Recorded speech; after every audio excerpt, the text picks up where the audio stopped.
And so coming into key 21, now we've been through the lunar connection, the solar connection, and this can be a body perfection and a mind perfection. And then this would be our final coagulation and philosopher's stone of the after the third round of working through the process.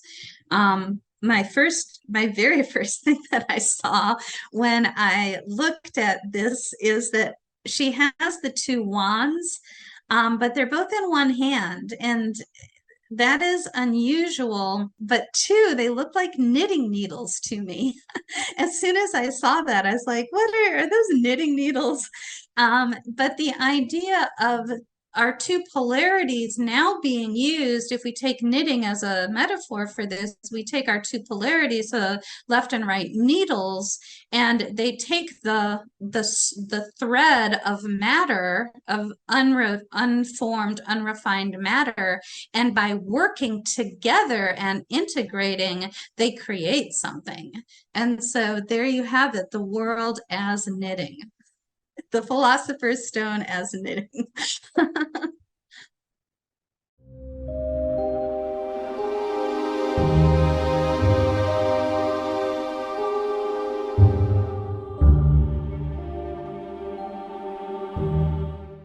So today is our 7th and final stage of coagulation. Well, actually, first, let's talk about the word, the meaning, kind of more the lab or traditional meaning of the word coagulation. So it's the action or process of a liquid changing to a solid or semi-solid state. It's referred to a lot medically if you're talking about clotting and hemostasis, or getting the blood to clot and come together.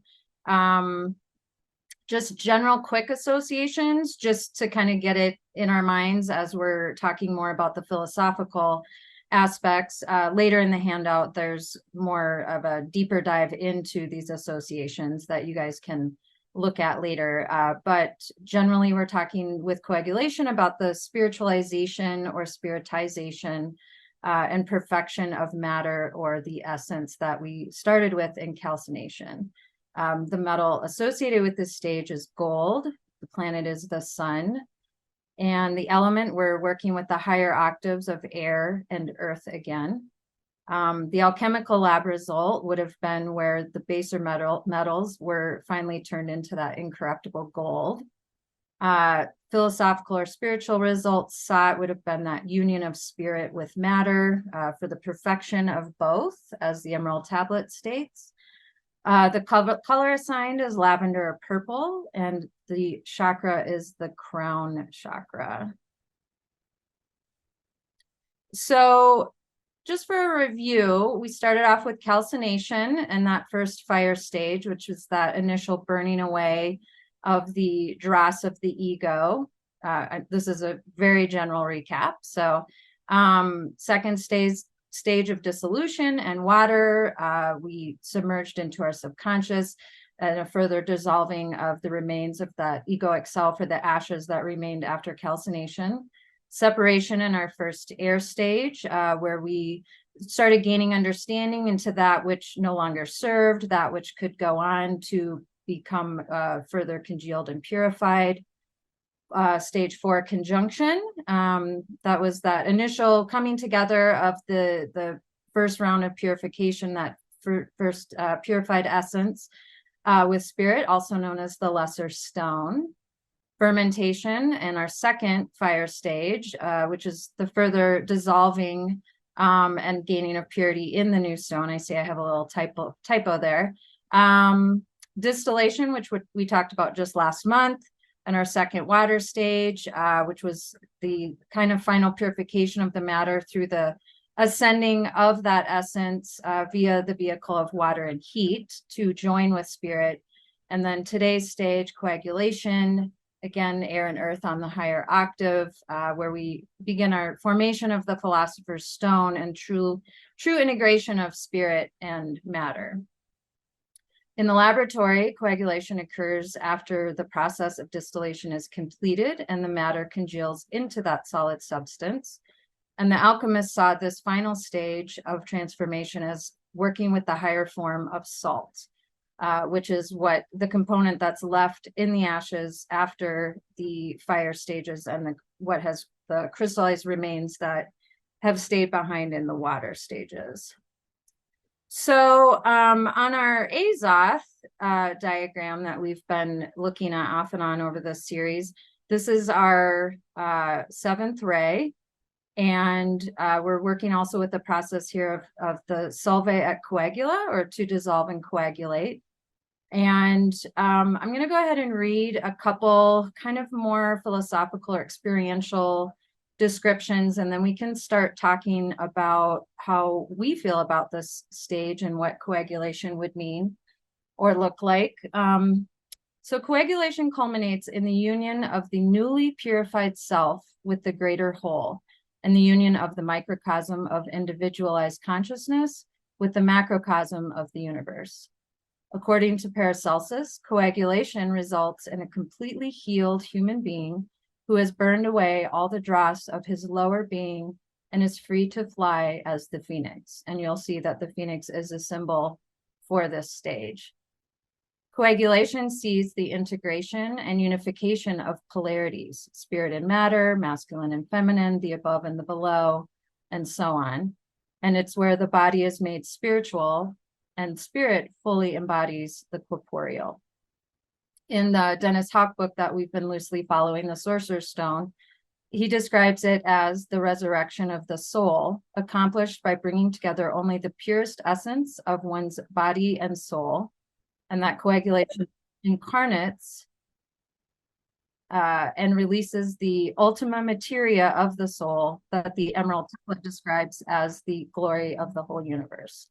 So you can take a second to reread or think about it, but especially for those of you who have been with us this whole time, or if you're brand new today and you have some familiarity with the previous stages, I'm curious to hear kind of what keywords or phrases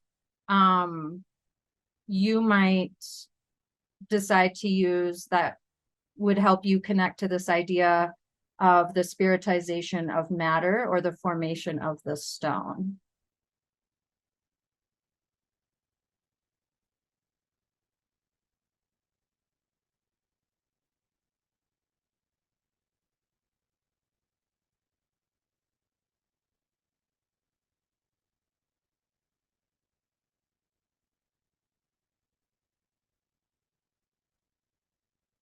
Well, this is pretty mundane, but all through that, I was thinking of ice cream.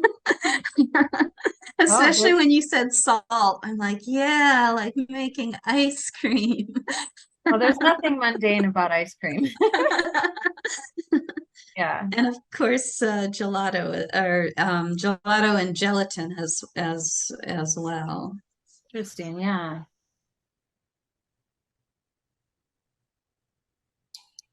My comment would be I was drawn to more philosophical point than ice cream, but ice cream is resonating with me.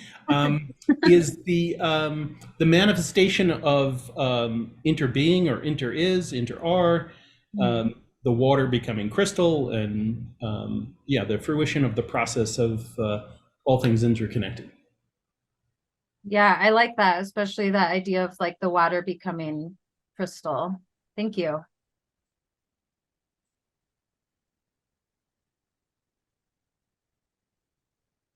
For me, when I think of it, it feels like there's something tangible and real that has weight to it, but then there's also this feeling of like a freedom that comes with it. And it makes me think of Key 21, the world card, which is associated with this stage for somewhat obvious and various reasons. But it's that idea, one of the phrases for Key 21 is liberation through limitation. And I feel like that idea of the stone, whether you think of it as a cube or however you are picturing that, as perfect or roughly as you might be, it's that idea of that within the structure, this perfect structure, and like sort of being that you've created, that there's this freedom or liberation that comes with that. that I think one finds kind of just after experience, right? I like that. In the chat, Emily says, in the Thoth Tarot, the Death card features a phoenix rising. And a phoenix is definitely one of our symbols. And Robert Place actually assigns he assigns the devil card to coagulation. He gives a death card to, I think, putrefaction. But yeah, nevertheless, some interesting connections. Yeah, for sure. Okay, well, thanks for your input. We'll move to so when we're talking about the philosopher's stone, so the word philosopher comes from philosophus, which is lover of wisdom, philos as love, sophos or Sophia as wisdom. And then in Latin, the word for stone, lapidum, which we saw on our Azoth, whether it's lapide, lapideus, or lapis, is commonly used. But I was interested to find out that the word lapis also had come to mean or referring to like a checkpoint, a milestone, a waymark, or a guidepost. And so it's interesting because, when we think of this stage, this, quote unquote, final stage of coagulation, or the end stage, it's interesting that, coagulation is related to the idea of the philosopher's stone, but then in Latin, the word stone kind of gives this layer of meaning that we're not really done, and that the stone or this lapis is actually just a guidepost or a milestone or a waymark. And so that got me thinking about if you guys had any thoughts on, obviously we can say that nothing is truly ever finished, or that every ending sparks a new beginning, and that is certainly the case here. But what, like tarot keys, whether you're thinking major or minor arcana, might indicate this kind of double layered meaning of sort of end result, the stone, the fruits of our labors, but also this idea that like, hey, this is just a guidepost or a waymark pointing the way.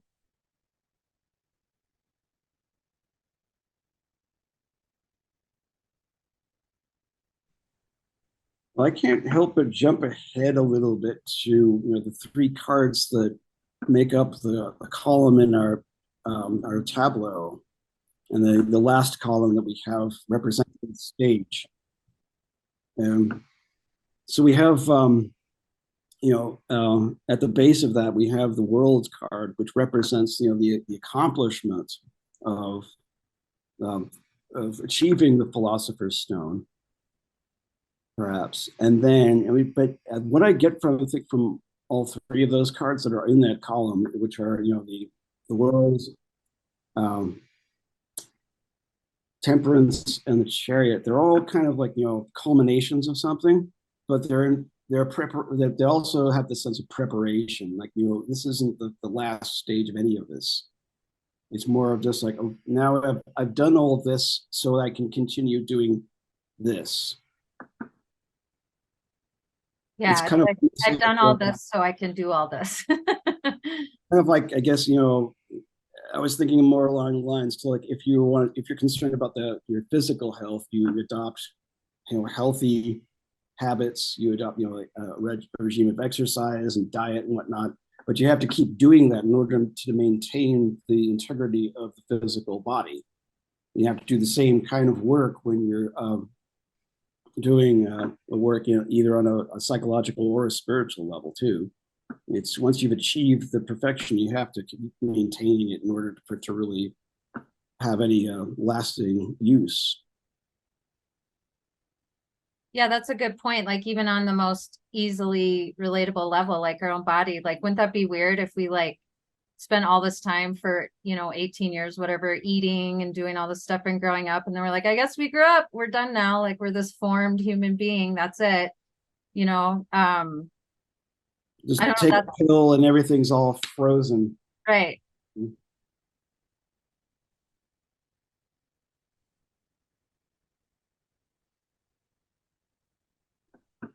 maybe one other thing I can throw in too is again, also I've been doing that psychology series. We're linking the tarot to Jungian theories, and we've just covered the last one, a stage, which is individuation, which is the total integration of all the parts of the psyche, which also kind of coincides with, I mean, it does have this parallel here with this particular stage, where we've integrated all of our components. We've now linked them with something higher, and we get that image. We get, what is the image of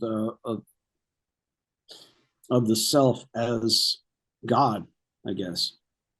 And when we experience that kind of like, that elevated sense of, connection with everything, but also being whole in ourselves.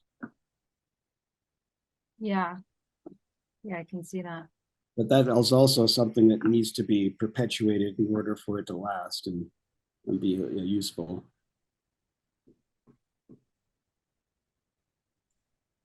I was thinking a card that kind of embodied both of those ideas of a certain, coagulation or achievement with this idea of a guidepost would be the Hermit, right? I mean, there's that achievement of kind of making it to that top of the mountain peak, but then, by holding his lamp for others who are also on that path, that is kind of the idea of like a guidepost. So that one seemed like a pretty easy way to integrate both those. Is there any other ideas on some tarot keys that might explore this idea of being like a guidepost or a waymark?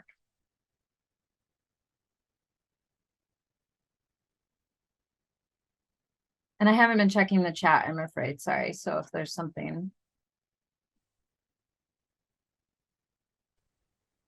But I have it's a little bit of convoluted because I'm combining still the past questions.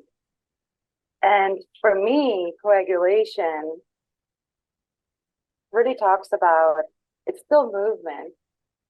So for me, it really talks to key number 20, which is judgment, or in Tarot of the Spirit, she uses it as resurrection.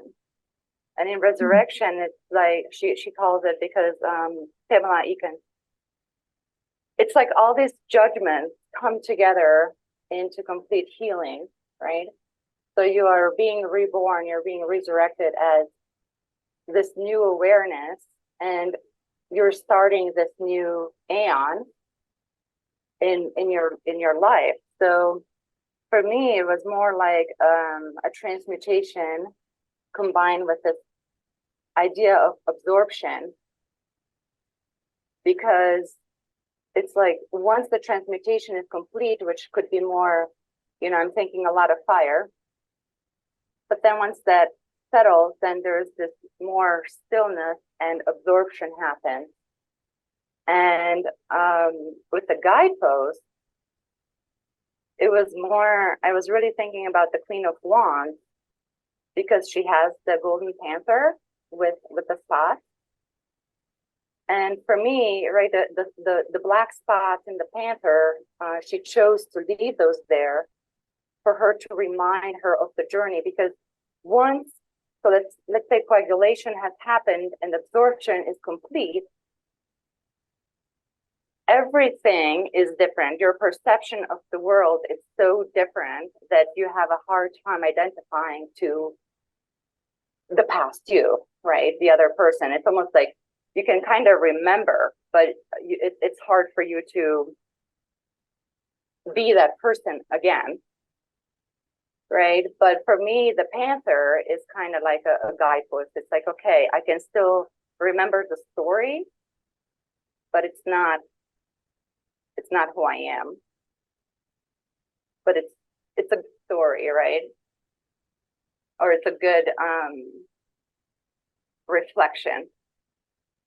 But that absorption has completed, or the coagulation, right? So to me, the world card is that stillness before the next step, right? It's just the breath in and just enjoying this coagulation. I like that, the stillness before the next step. That very much that idea of like that kind of balance where you're not quite where you were, but you're not quite where you're going either. Yeah. Yeah, thank you.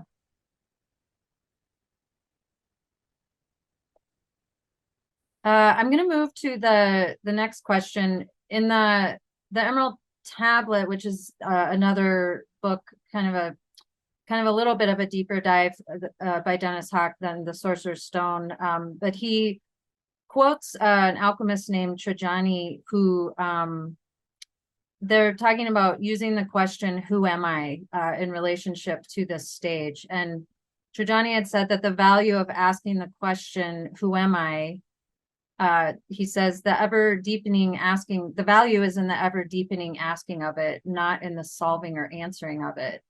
And that the relentless asking of this question is none other than the solution itself. And I found that pretty fascinating. Just kind of, I like paradoxical things that seem to have a resolution and make sense. And to me, this does that. The asking of the question, who am I, is the solution or is the answer.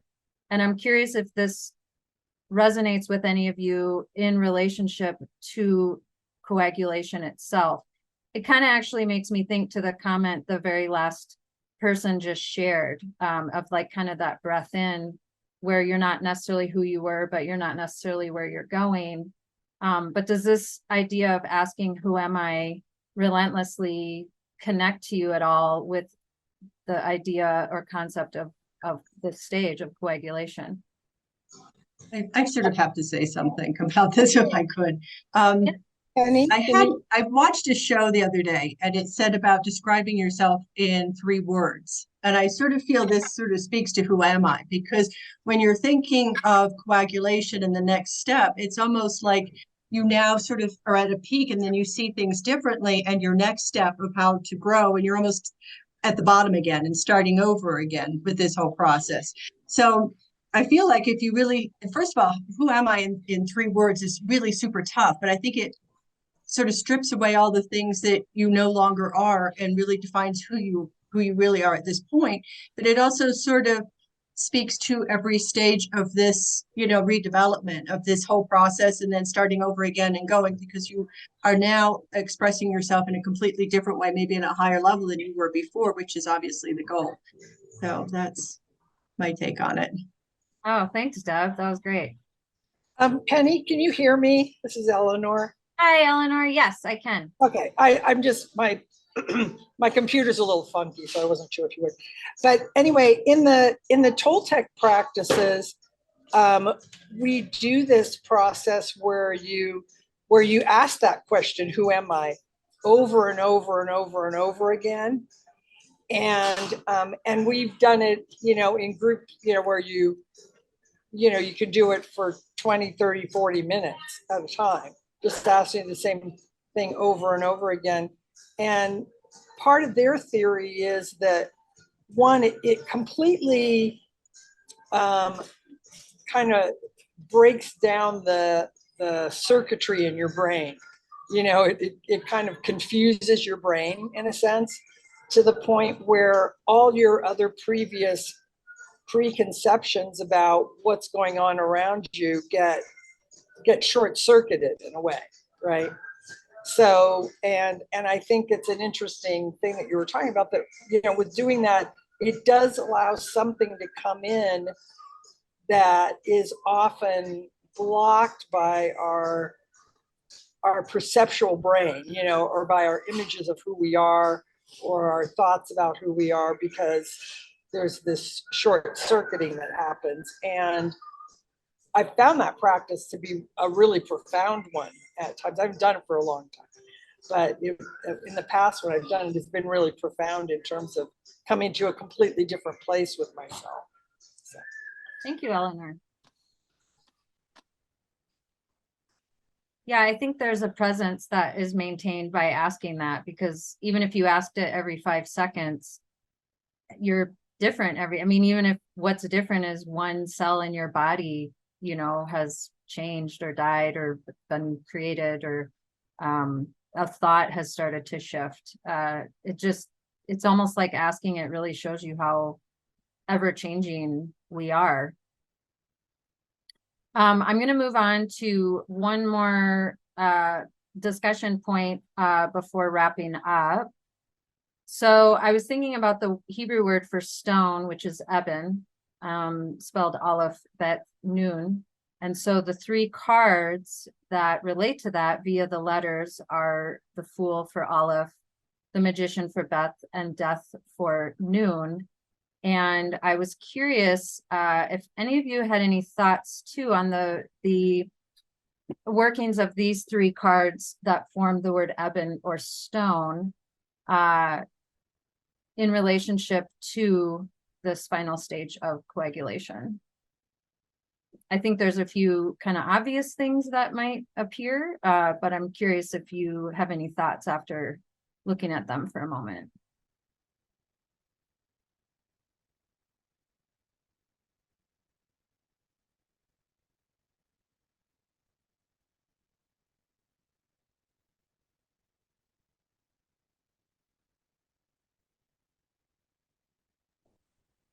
I would say spirit is brought down with purpose and planted in the body. Yeah, that definitely relates to that idea of the spiritization of matter and the spirit embodying the corporeal.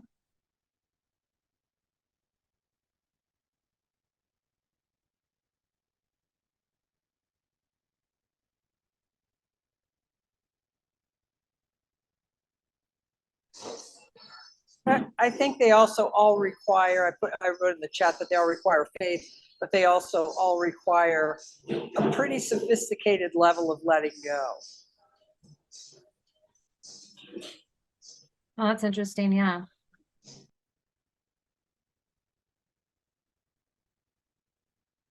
I think the Fool and the Death card speak to kind of what the last few comments have been too, of that idea of, or just kind of this general thing that we've been building at, that, you know, the end or the finality of something is never actually that it just then leads to a new way of being. And it's this kind of constant cycle, but through this kind of concentrated channel of the magician that could act as sort of an inflow or an outflow either way. And then it makes me think of the figure 8 or the lemnis gate. There's another comment in the chat. The fool has the tools but doesn't understand them. The magician unpacks and understands his tools. And death, she suggests with a question mark, you perhaps transcend the tools.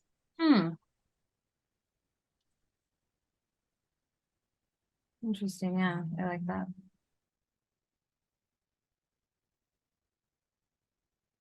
It looks like it's like more of a, I don't know, like a higher sun in the Fool, then more of like a daytime, and then an evening sunset with Death too. So it's its own progression in a way.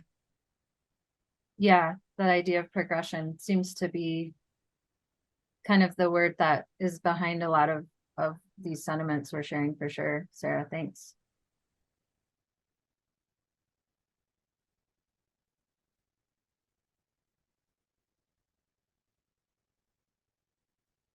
So all these slides will be part of the handout if you want to refer back to them. We're not going to go over this right here, but this will just be what's in the handout. So a little bit more about the sun, a few fun facts as in relationship to coagulation, gold, our metal, and then just some brief associations, the main part of which Joy will be talking about in a little bit with the tableau.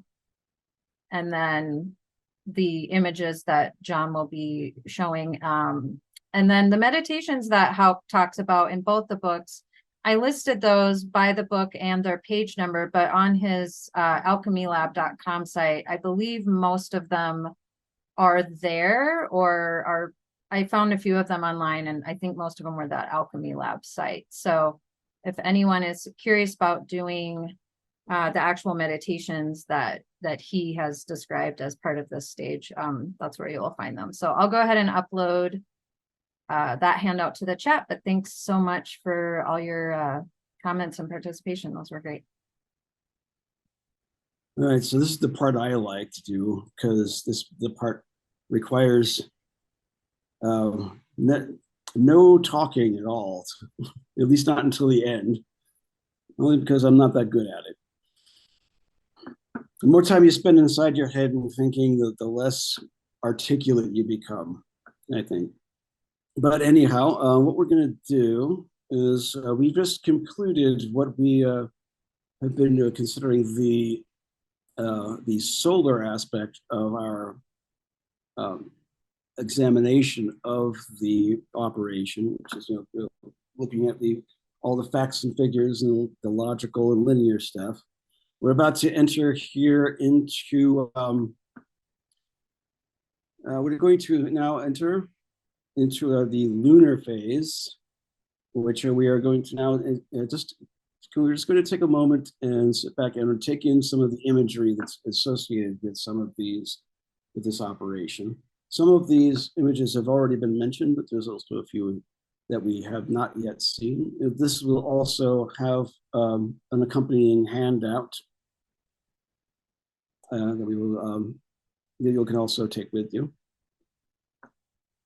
So without any further ado, we'll go ahead and we'll start looking at some images. And at the end, we're going to do an exercise of kind of like almost like a meditational response type of exercise with two images in particular, and which we will explain later. So here we go.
Okay, so now we'll enter a little more of a prolonged experience with two images in particular in an exercise that is referred to as Lectio Divina.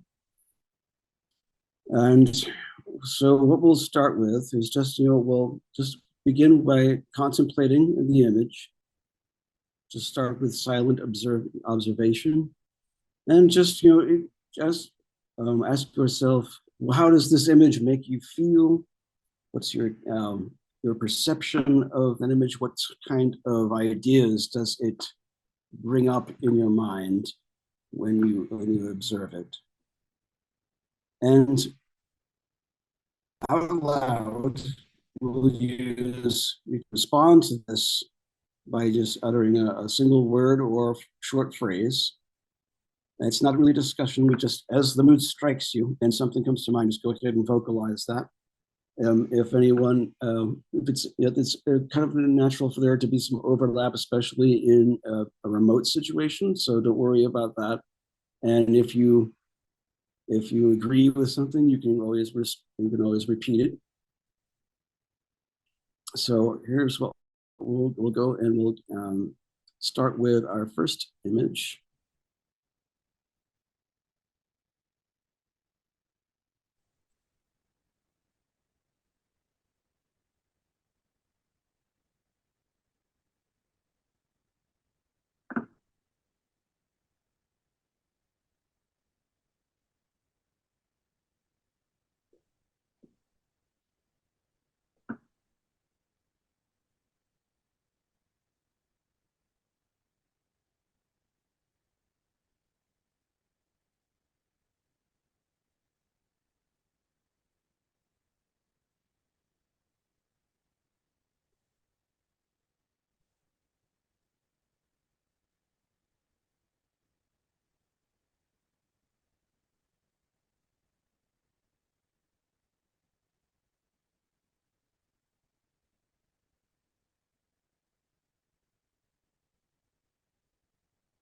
Balance and support.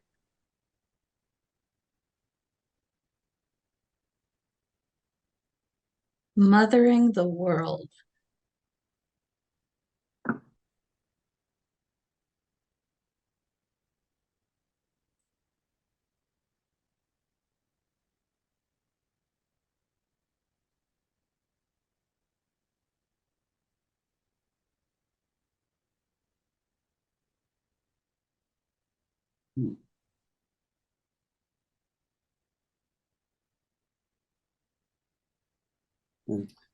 Moving from outer circle to inner circle.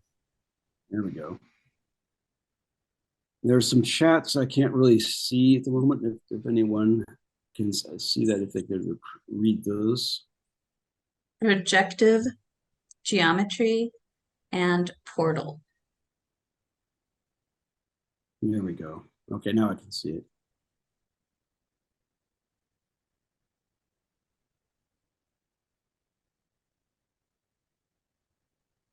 Parenting. The delicate but beautiful balance.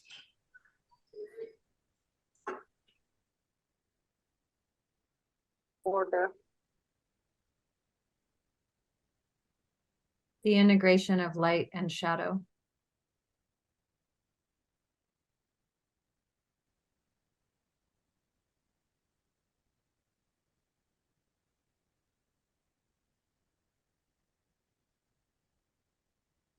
Accomplishment.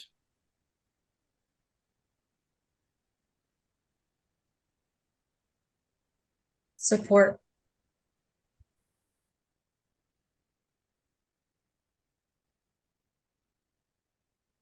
Responsibility.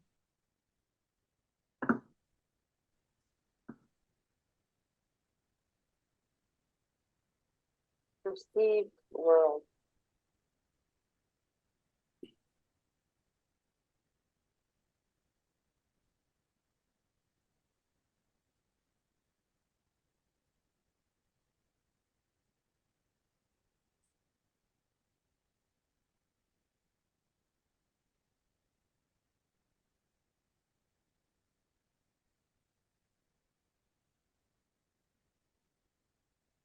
centeredness.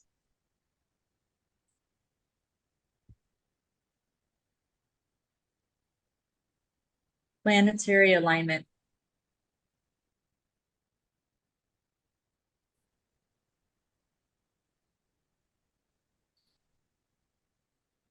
Squaring the circle. From the chat, compass.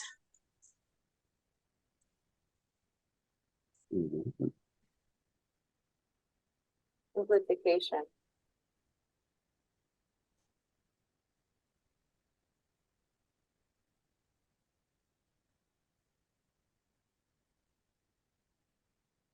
I really like compass.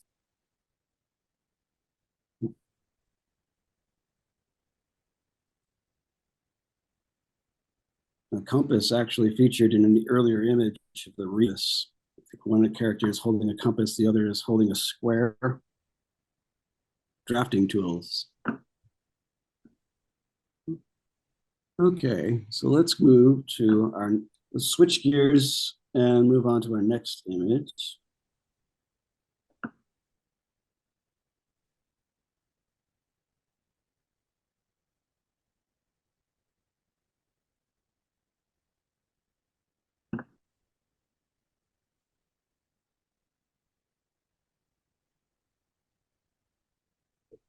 Orphic egg. Possibility.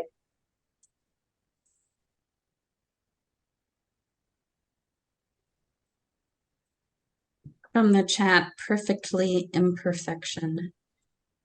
Beautiful and soothing. And he lives with two foci.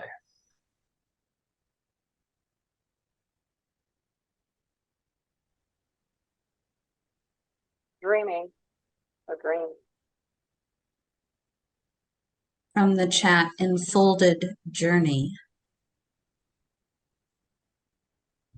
Genesis, the beginning.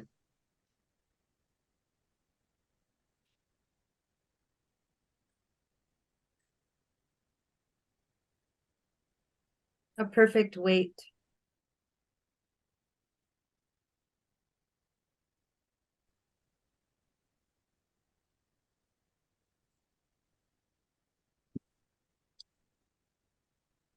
Fossilized potential.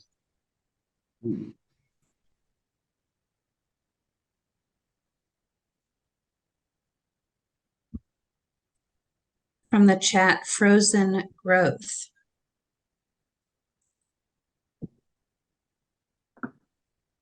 Endurance. Solidity.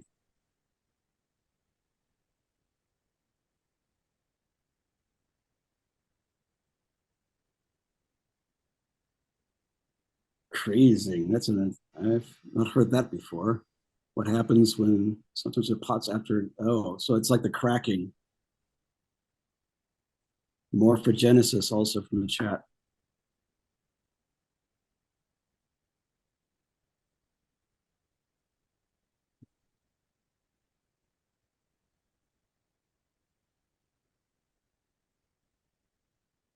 Asymmetry within symmetry.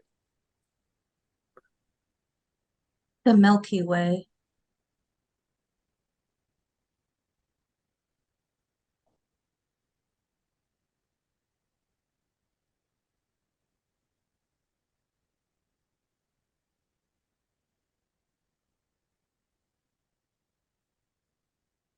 From the chat, nature refined. Unfoldment.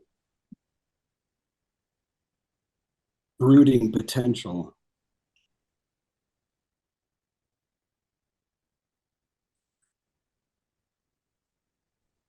Oh, excellent responses. Thank you very much. Are there anything else anybody would like to say on reflection of all of those images that were just previewed, and how they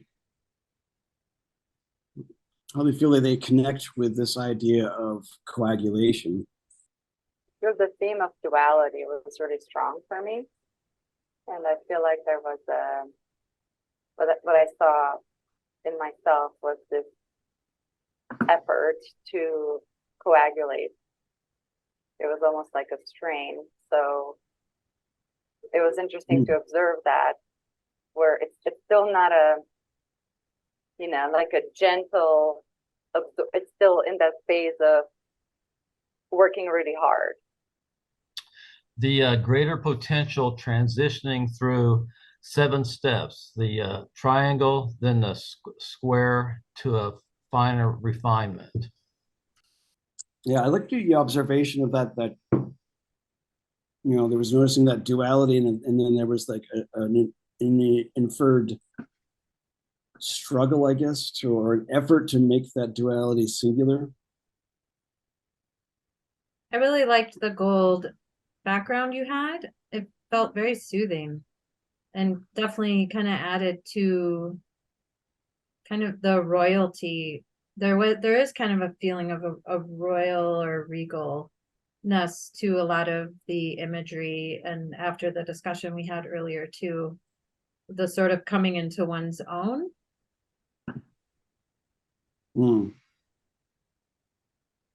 It's too bad we didn't wear our crowns today. Got the gold down, but we didn't find our bling. Our Burger King crowns. I was just gonna say, it has been a really long time since I've been to a Burger King. Well, you just go there just for the crown, forget the food.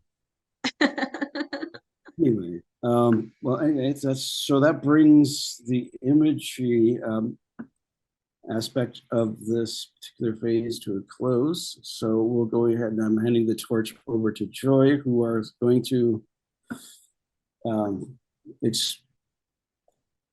take us through the stellar mode, where we're going to take all of the theory and all of the experience and put it all together in the form of the tableau. So Awesome. Thank you, John.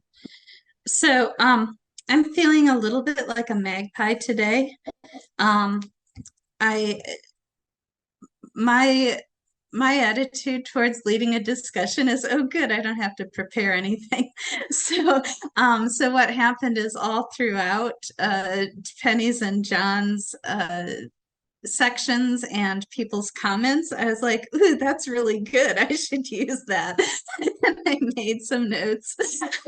So that's kind of what we're going to do today, the magpie approach to discussion. Okay, so here is our 7x3 table that we've been working with this whole time, and our cards for this section are the Chariot, Temperance, and the World. And one of the one thing that I had prior to magpieing and stealing all the shiny things other people presented today, the one thing that I wanted to kind of talk about is what Hauck calls the 3 Magisteriums. And he points out that, we've been looking at, we've been looking at 3 cards together for each of the 7 stages, which is the format of the group and pretty logical way of doing it. And so these 3 cards, of course, are our coagulation stage. But there is also the attitude that the alchemical process has to be repeated 3 times. And so in that case, this row alone would be our calcination, dissolution, separation, conjunction, fermentation, distillation, and coagulation here, and that would all repeat in this row and then repeat a 3rd time through here. And when you do it that way, these three magisteriums, Dennis Houck describes it as you arrive at the lunar stone at this point, then you repeat it and arrive at the solar stone, and then the third time you arrive at the stellar stone. And you'll notice that those three words, at lunar, solar, stellar, are also the approach that we've been using in terms of the three sections. That the lunar is the intuitive, it's letting those images from the slideshow, the alchemical emblems just kind of wash over you, and what is your kind of intuitive or emotional response to them. The solar level has been the facts and figures, and then the stellar level is trying to integrate both how we feel and what we've learned, and that's what coagulation is that integration. And so so starting off, and I am going to go forward now to just our three cards for today. In what way can we see the Chariot as that lunar stone? That it would be the first achievement, the first, and the moon is associated with the body, for instance, and the sun would be associated with the mind. So what do we get from looking at the Chariot card that might address this lunar stone, and this more intuitive, maybe more body focused? What kinds of things do you see in the card that might feel like a first step of the first level, the first time we experience coagulation?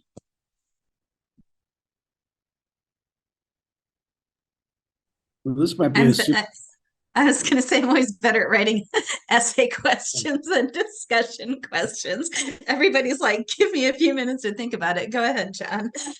It's a bit of a superficial observation, but there are lunar crescents on the shoulders of the charioteer. So there's a symbolic indication there of lunar activity being employed. Yeah, good. I think when I think of lunar activity, I also think of cycles. Good. And yeah. With the rotation of the wheels, in the BOTA deck, there's some more astrological representation. Again, cycling through signs. Even kind of the polarity back and forth between black and white, whatever different spots on a spectrum you have. It's all about cycles and the rotation of the wheels. Yeah, good. I like that.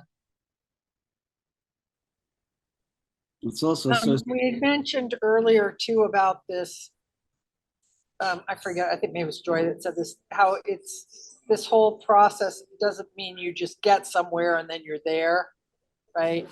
That it's, it's an ongoing repeat, process that repeats and reviews and refreshes, and and so it kind of connects with what Penny said about cycles, but that's what this card makes me think of too. Okay, good. John? I was just also mentioning too, it's a card related to corresponding to Cancer, and Cancer is the moon. Another superficial observation, I guess, but from an esoteric standpoint. Yeah, no, I thought that was that was the one that came to mind right away for me, but yeah, for sure. I think it's a good one. So let's look at the Temperance card. And this would be the solar stone, the second coagulation, or completion of the second cycle of the alchemical process. So do you see that? How would you see that in this card? I kind of have to speak a little bit more about the Chariot to explain this card. Is that okay? Yeah, absolutely. So one of the the intelligence attributed to key 7, the Chariot, or one of the titles is the child of influence or the house of influence, meaning that everything that has come before has been kind of instilled in this being who is seen as that child of the figures in key 6 before it. And so the moon as a reflective body that is basically influenced by the sun's light, as this being is sort of has taken and sort of formed via the influence of all that has come before it. Then in key 14 Temperance, we now have much more of like an outpouring. We've taken that influence and the subsequent 7 steps between key 7 and key 14 and are now, we have more information, right? Things have come to light. We now can project outward and, you know, experiment, verify, validate, you know, through scientific method, through meditation, through all the things that this card hints at. It's now more of an outpouring because we have that information, we have that experience. And while we still have that influence, we now are kind of building our own structure from this new plateau that we're at. Right. And is it too simplistic to summarize the first as receiving and the second as projecting? Right, right. And that makes good sense to me. I might mention again, I'm looking at more simple things than what Penny's saying, but you know, there's a solar disc here on the angel's forehead, which to me is interesting. It's repeated over here in the canopy, but as Penny pointed out, the lunar crescents are also present actually on his body. Here that solar energy has descended into or started to enter into the body. Also the idea of wings to me is often about elevation or having the potential to fly. And so whereas this is movement on the ground, this has some kind of potential for soaring. I think those tend to embody a little bit of what that we might find with that second achievement of the stone. I think pointing out that contrast between movement on the ground and the potential for soaring is actually one of the biggest things here. And then we can look further when we get to key 21. But it speaks again to the idea of like the spiritization and the perfection of the corporeal. And then we'll find the integration of that in key 21. Yeah, absolutely. Anybody else? I'm eager to take that as a segue into key 21, but I don't want it to be just Penny and me talking, even though I like talking with Penny. So does anybody else have anything to add regarding Temperance? Can I say one thing? I really liked what you said, Penny, about this being sort of a building your own structure thing, because it's kind of like from the Chariot to the Temperance, or moving from all these influences that are around you. It's almost like everybody telling you what you should be and how you should be and how the world should be. And then you get to the Temperance stage and you get to decide for yourself how it's going to be. And the whole thing of tempering and balancing things and pouring it back and forth is like, oh yeah, this works for me. This, I don't buy that anymore. Or, you know, this is true for me in my reality, but this other stuff I don't need to carry around with me anymore. So I like that idea of there being sort of a maturation that happens from the progression from the Chariot to the Temperance, and that and I do think that's liberating in the way that Joy was talking about with the wings. I think coming to that place of owning what's yours and where you are in the world is a liberating experience. And that makes me think of the idea of combining the energies here. Reminds me that they are separate. If we look at the two sphinxes over here, that seems like those energies. I almost want one of these jugs to be white so that we can see like a combination of those energies starting to work together. I think that might be relevant.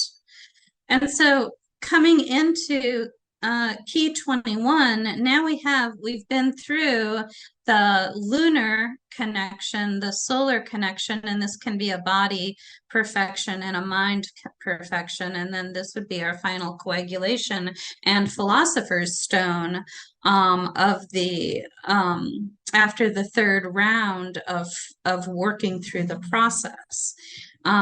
My very first thing that I saw when I looked at this is that she has the two wands, but they're both in one hand, and that is unusual. The VOTA and the Rider-Waite-Smith give her wands in each hand. They're drawn differently, but they are one in each hand. And in your typical TDM, she has a purse, like a pear-shaped purse or something in one hand. And I can't remember if it was a wand or something else, but she's got things in each hand. I'm not familiar. I can't think of off the top of my head other illustrations where she's got the two items in one hand. But so one, I find that interesting, but two, they look like knitting needles to me. As soon as I saw that, I was like, what are those knitting needles? But the idea of our two polarities now being used, if we take knitting as a metaphor for this, we take our two polarities, left and right needles, and they take the thread of matter, of unformed, unrefined matter, and by working together and integrating, they create something. And so there you have it, the world as knitting. The philosopher's stone as knitting. I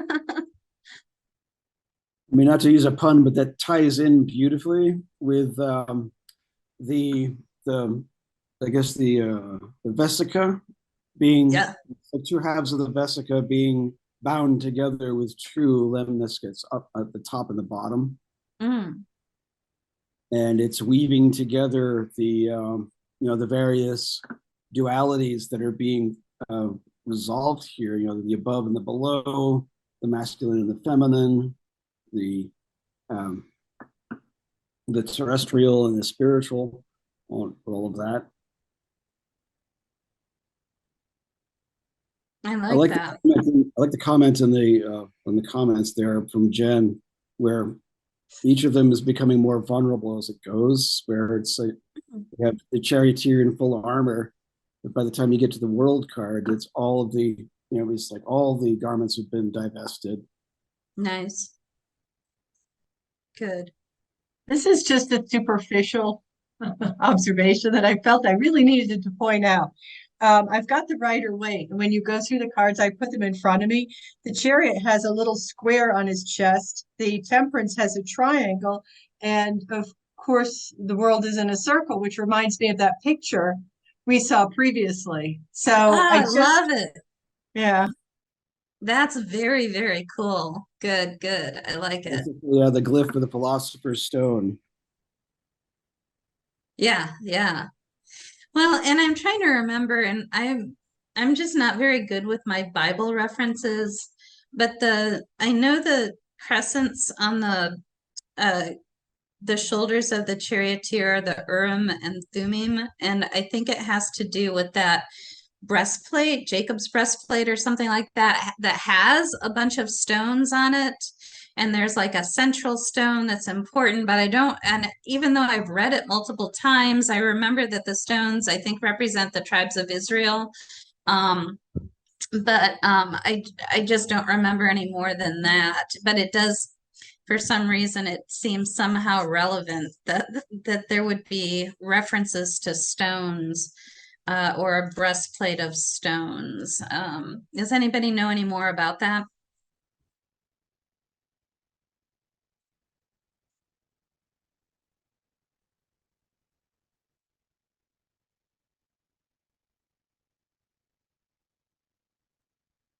I don't know anything specifically about that. I just, what comes to mind when I look at the Chariot cards, the concept of the merkaba as well. Oh yeah, yeah, Is good. another. I mean, you could look at that as another form of those two intersecting polarities coming together as the vessel for the perfected personality. Yes, yeah. Well, and we might even, I mean, a lot of there are different illustrations for the merkaba, and of course there's the two tetrahedrons coming together to form kind of a three-dimensional Star of David. But there's also the idea of two wheels coming together and kind of a well, and this is a point I can't remember looking at the different illustrations, if there's kind of a horizontal plane and a vertical plane, or if it was two vertical planes going one way and the other way.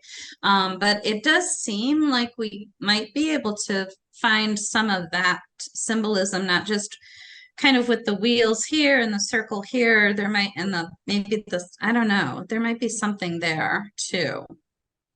I think also with the world card, that progression, that when you're getting to that third round, the third repetition of the alchemical process, it becomes less about you as an individual, and where the individual identity is not important. And they talk about in some of the other readings we've done, the disintegration of the personality and that kind of thing. So it becomes more about like the bigger picture, or the cosmic picture, or the integration with the one and that kind of thing. So I think that's part of that third repetition. And there's the picture of the little cherub in the top left corner that where they talk about I forget what the exact phrase that they use, but it's like you're beginning your mind over again. Somebody help me with the phrase that's used for that, but I think you know what I'm talking about, where they, like a child's mind in a way, Oh, right, yeah. Child's mind, that because you're being reborn. So. Oh, nice. I like that. Very cool. So the next thing that I wanted to look at, and we can work with this set of cards actually. I was thinking of going to this set, although maybe I'll go back to that other one at some point.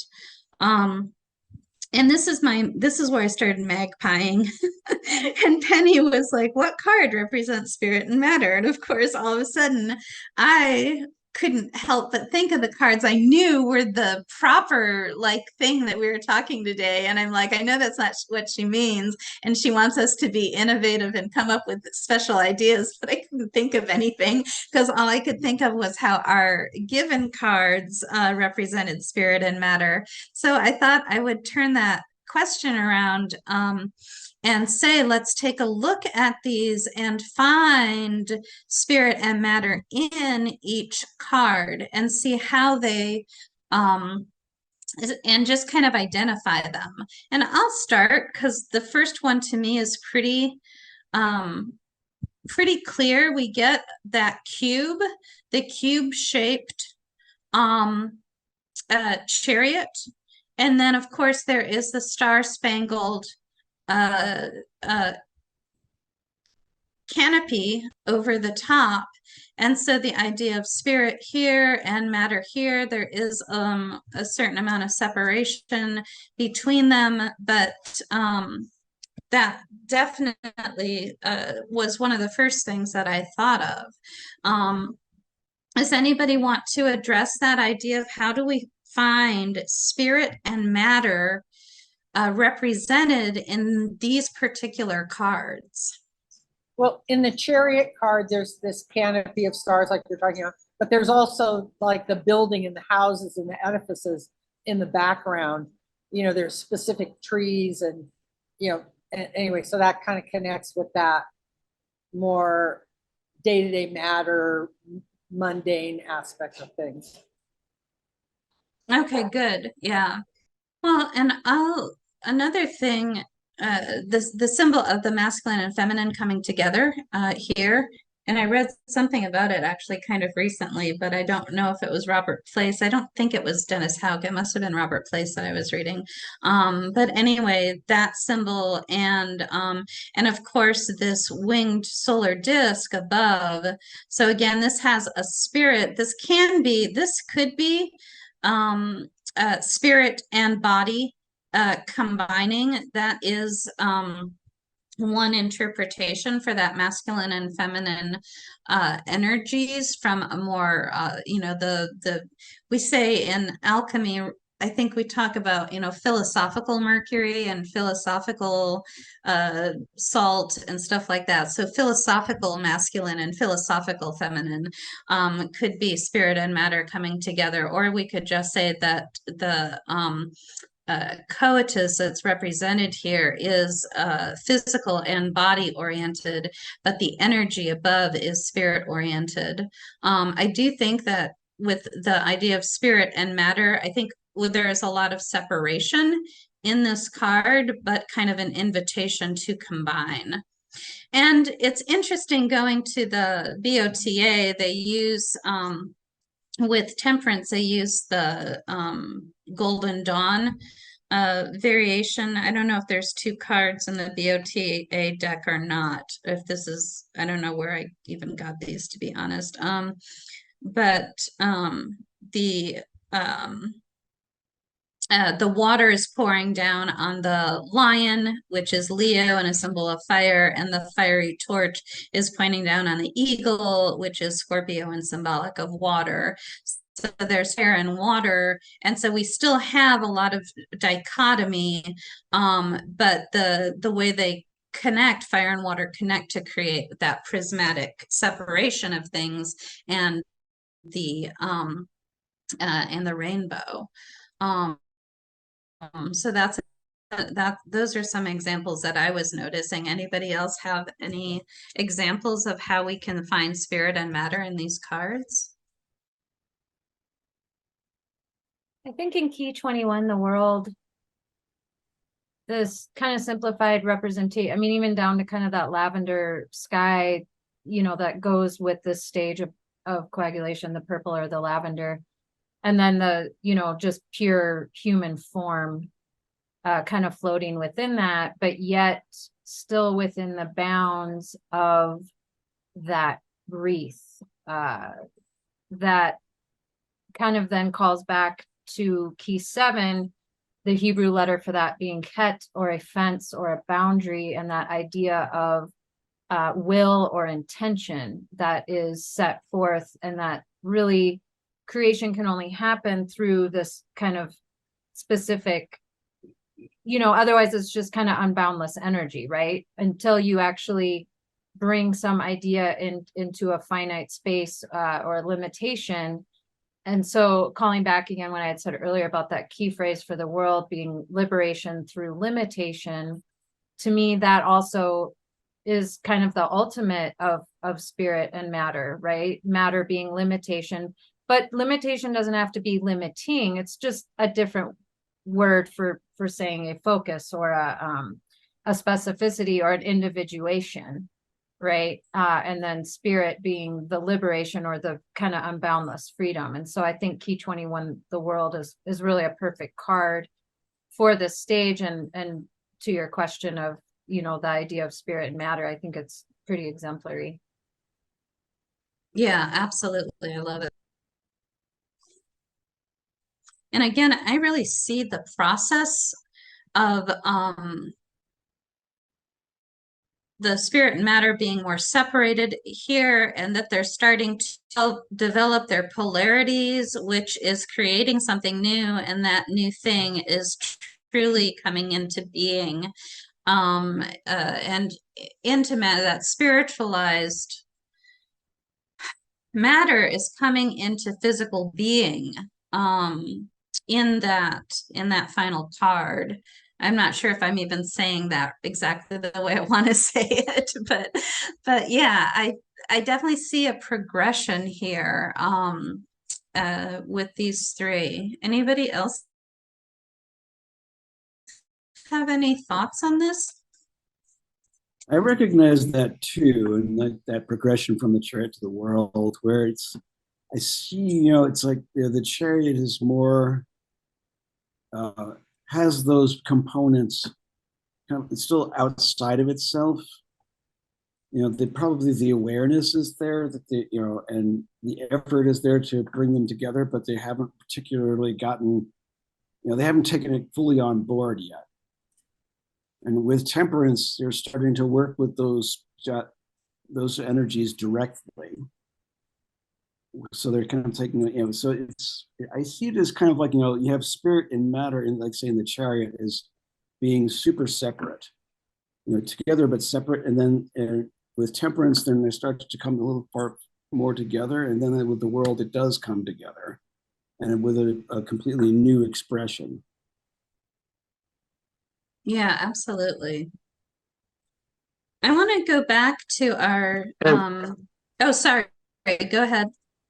As much as water is spirit or soul, I think it's interesting that the Chariot is on one side of the stream.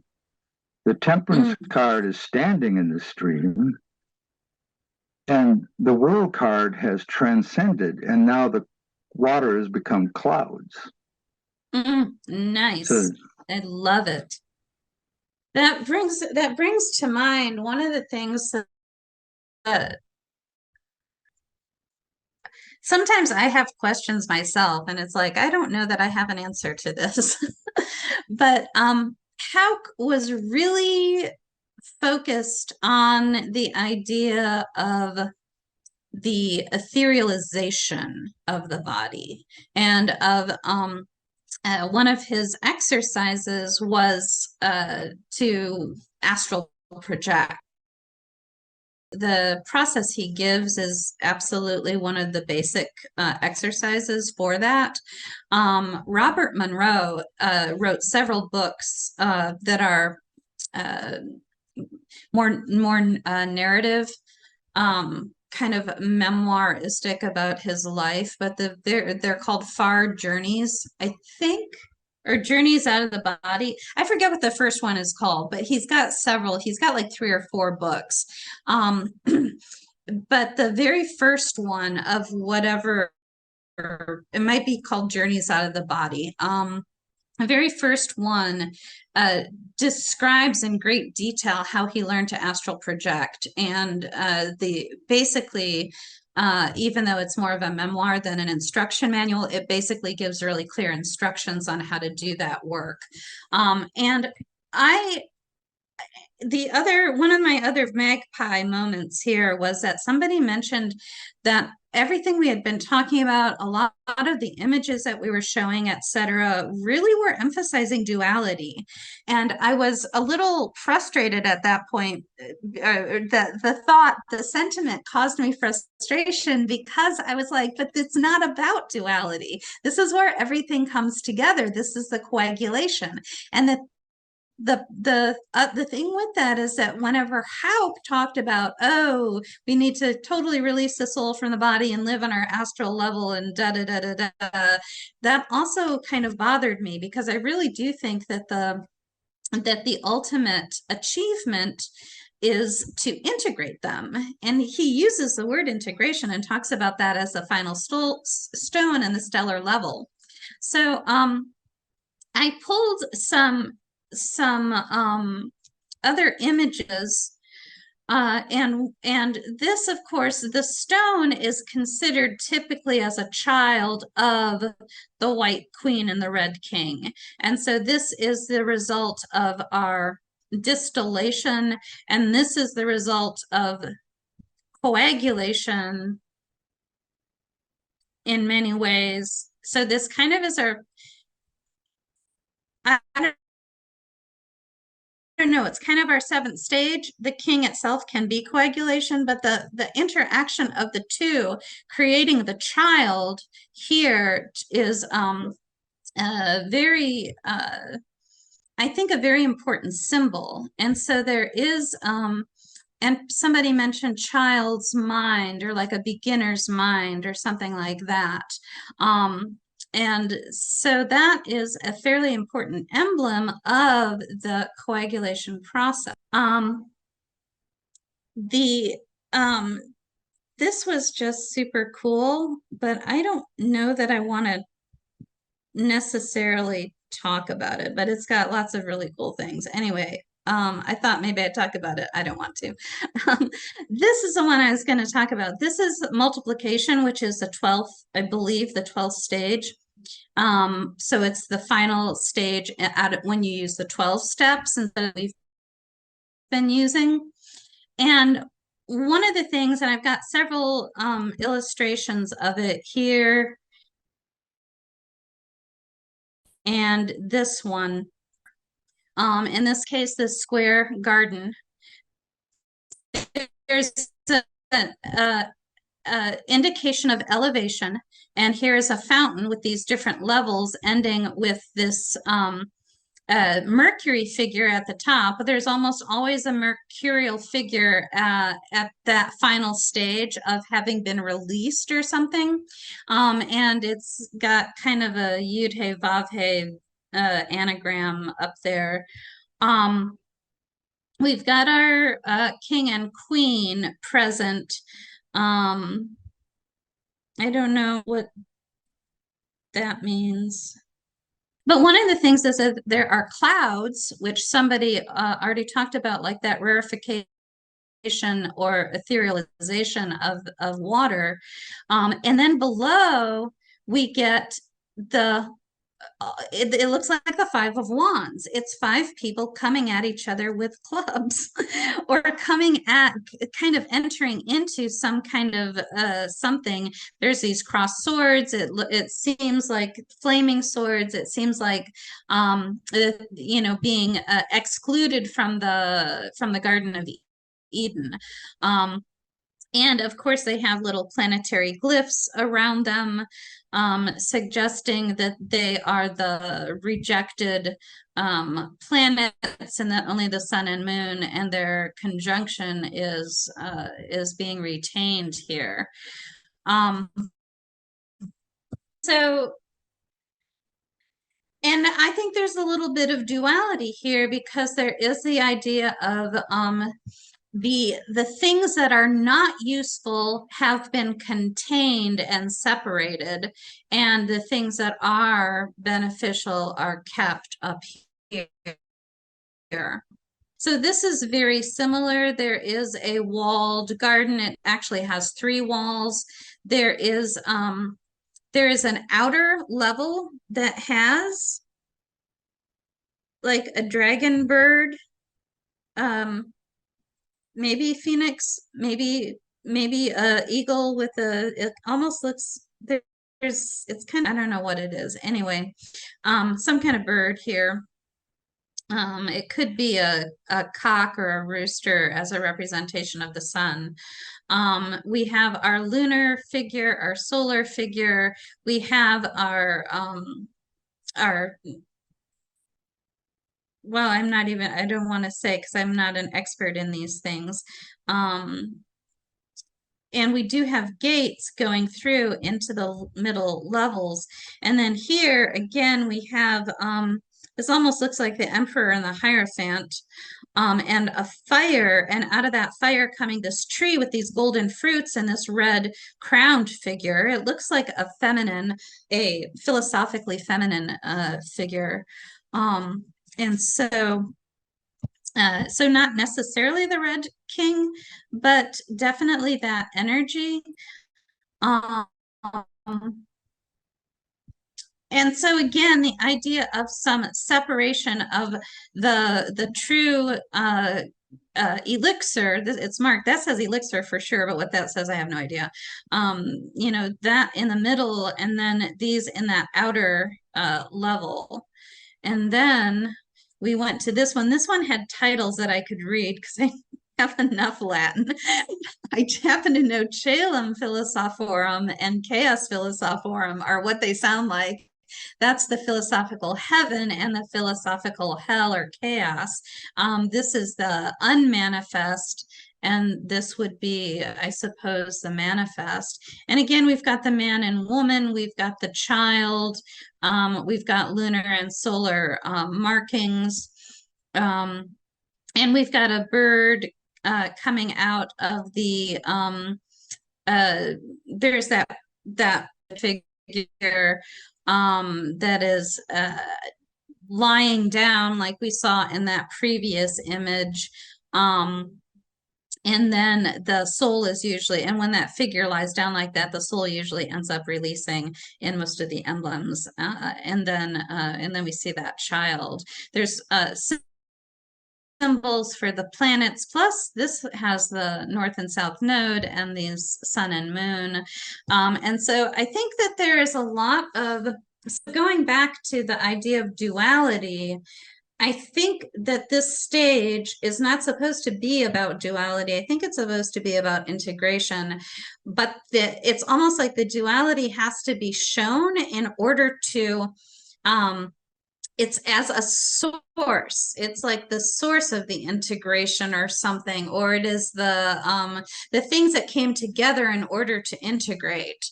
And so I don't think, do I have, oh, that one I don't want to talk about quite yet, if I talk about it at all. So I kind of wanted to explore that idea a little bit.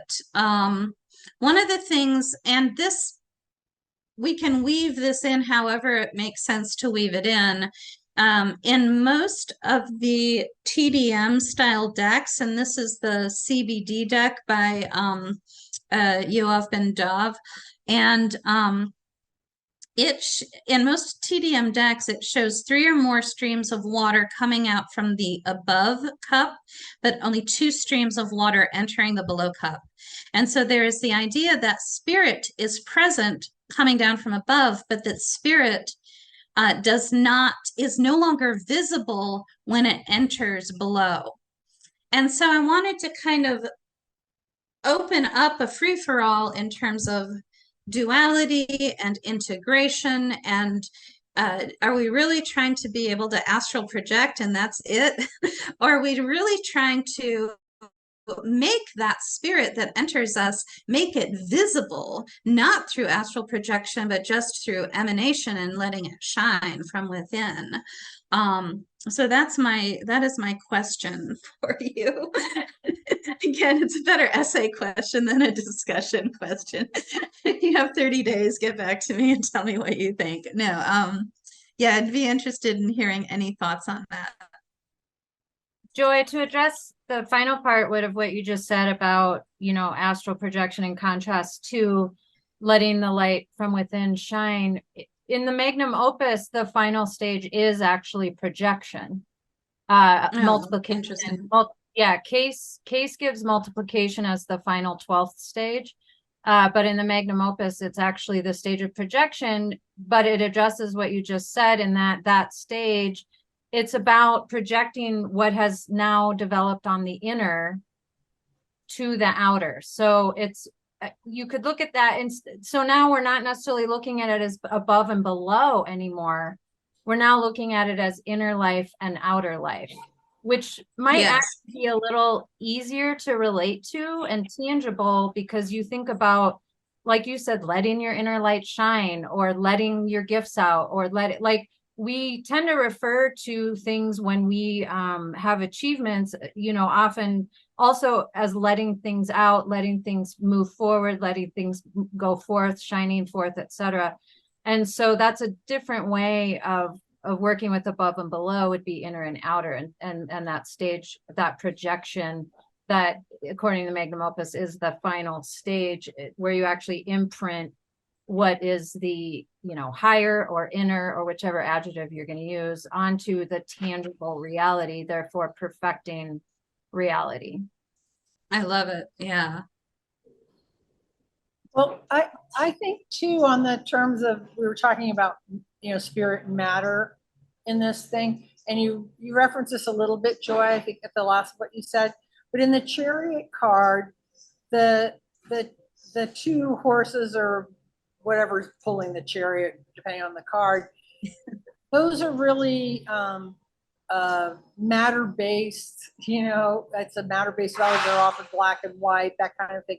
But they're being accessed as a tool, right? But the benefit of the tool in that way is the actual physicality of the horses or the oxen or wherever pulling the spirits that are pulling it. And when you move to the Temperance card, there's a little bit of letting go of that materialization of things. And there's still this duality of the pouring back and forth, but it's moving a little bit away from the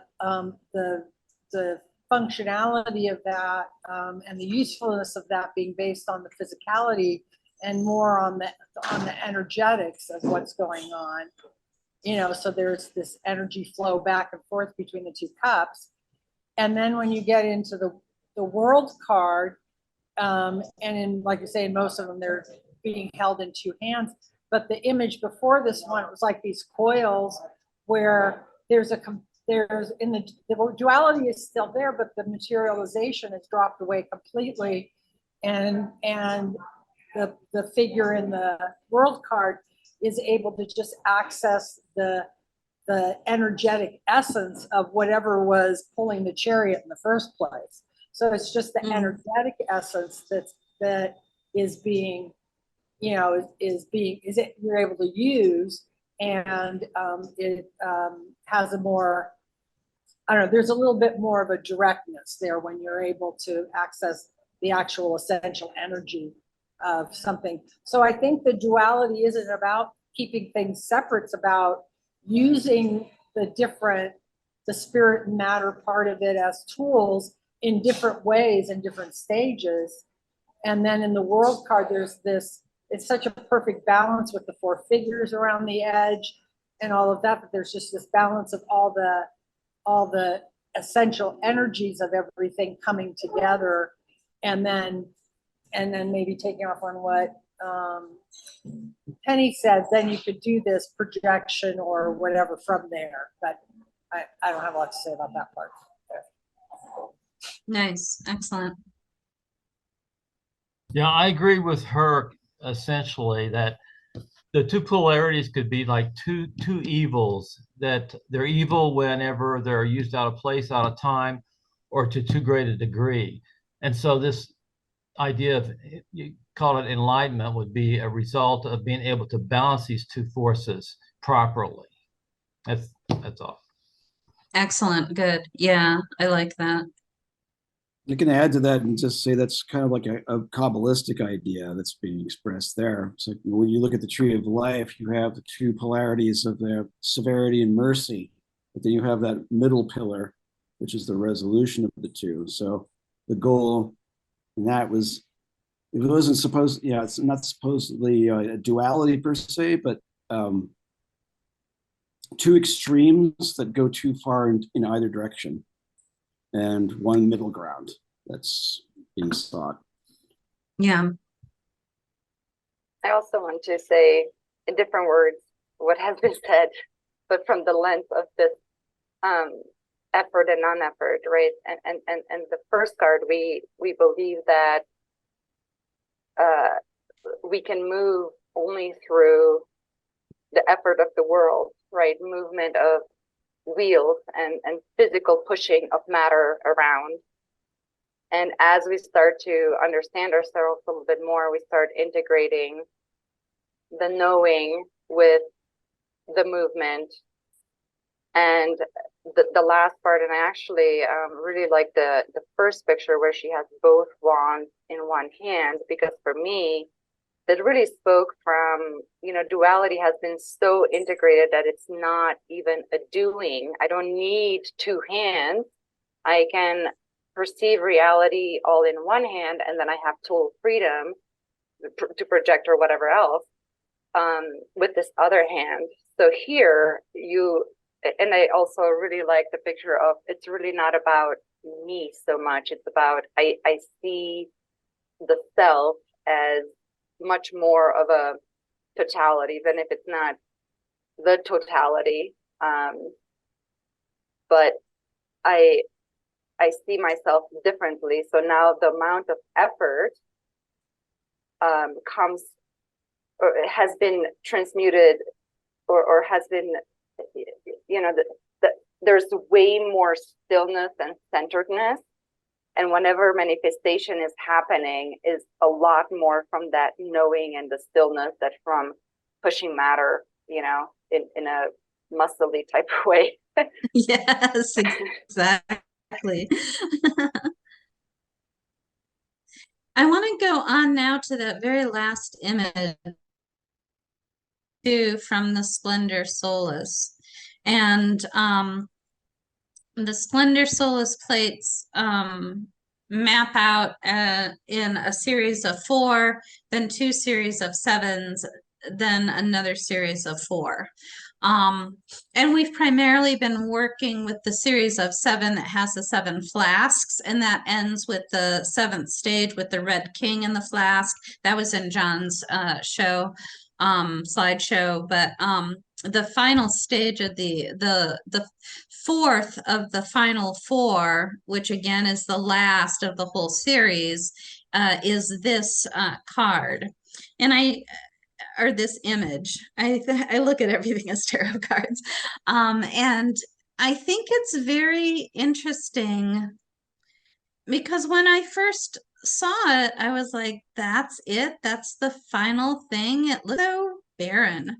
The trees in the front don't even have any leaves, and there's a bunch of stumps there, and everything's so gray. And the sun is so overbearing to me. But the more I worked with it, the more I recognized that what happens in this process is that, assuming the landscape is our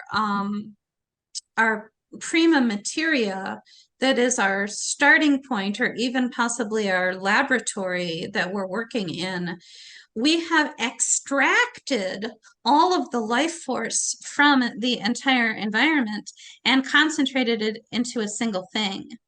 And it's a pretty powerful statement to think about. And that would be that philosopher's stone, that final coagulation of all the life force condensed into, and there's a real 3-dimensional quality to this. There's even light and shadow that you can see on this. So you know, condensed into this distinct kind of ball of energy. And that, I don't know, but maybe that is kind of an astral projection thing. I just thought I'd share that, and again, ask for any thoughts or comments on that. I just have to say this. That does not look like a very cheery card, and I don't care about the sun in the back. It just, I mean, it just looks like you've sort of taken, like you said, all the good out of everything. And, you know, then you've got this one thing, and I have to sort of ask, what's the purpose? Because there's no beauty left. You know, it's just this one thing. So, and as far as astral projection, I've been trying to do that for years. I can fall asleep and be mentally awake, but I can't get out of my body. So that's not really an easy thing for a lot of people to do, you know? I'm just pointing that out. That could be, you know, a life achievement in itself. I feel like when I finally die, I'll astral project and think, oh, darn, you know, there's no way back, you know, which is probably why I've not been able to do it. But that's another story, you know? So. For me, that was super powerful, Joy. The extraction of life force from matter. Because it really talks about, if we think about, you know, how the universe works as well. So it's like it's these constant contractions and expansions of awareness into matter and back into awareness, right? So to me, just because, you know, maybe this is the world card where, you know, all that beauty has been extracted back. It's back into contraction, and now the sun is thinking, okay, how else am I gonna repurpose energy, right? And I'm about to start a new tableau. Yes. Yeah. Yeah, that's it. And there was to the breathing earlier too. It's that in breath of potential, breathing everything in. Yeah. And that's that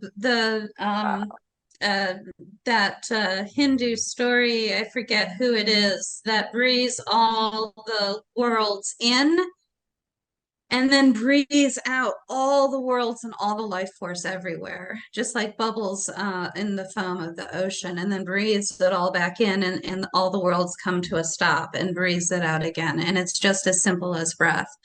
And we're required to mention the matrix at least once every time, and this is the resetting of the matrix. This is when the queen and the king, the architect and the cookie lady, Oracle. Thank you, the oracle, come together and reset the matrix, and this is it right here. So thank you all for participating and for joining us for this really fascinating exploration. We do have, I've got some clapping hands showing up. We do have one more meetup in this series where we will do some review. I have one last thing to add about that image that we were looking at. What I kind of got out of that, how you were talking about that, how there's like, all the spirit was like drawn out of the matter. Maybe that's the point where it's like, okay, the next step here is like, add the spirit, bring the spirit back to the matter.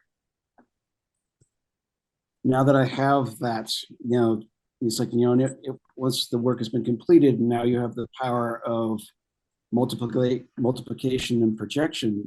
You can bring that spirit back to what you've drawn it from. Yeah, and I think that's a lot of what we're really seeing in this final step, is that it is that in breath of concentration. And one of the main skills that's taught in a lot of meditative practices is breathing in and holding, then breathing out and holding, and the power is supposed to be in the holding. And so you breathe in, and I've accumulated all of this life force within me, and I hold. And what is the hold for? Doing it, you come up with understanding of what that might mean for you. But what is that hold? And then breathe it out, and then everything becomes colored again, and there is everything around us again, and you hold that and appreciate it, then you breathe it back in. Yeah, I think that there's a lot to be said for and that's cycles. Somebody said cycles with the Chariot card. Yeah, there's a lot of that. Very powerful stuff, I think. Thanks, everyone. And yeah, thank you, everyone. Thanks for staying and hanging out, and thanks for sharing this with us. Thank you, everyone. Have a great weekend.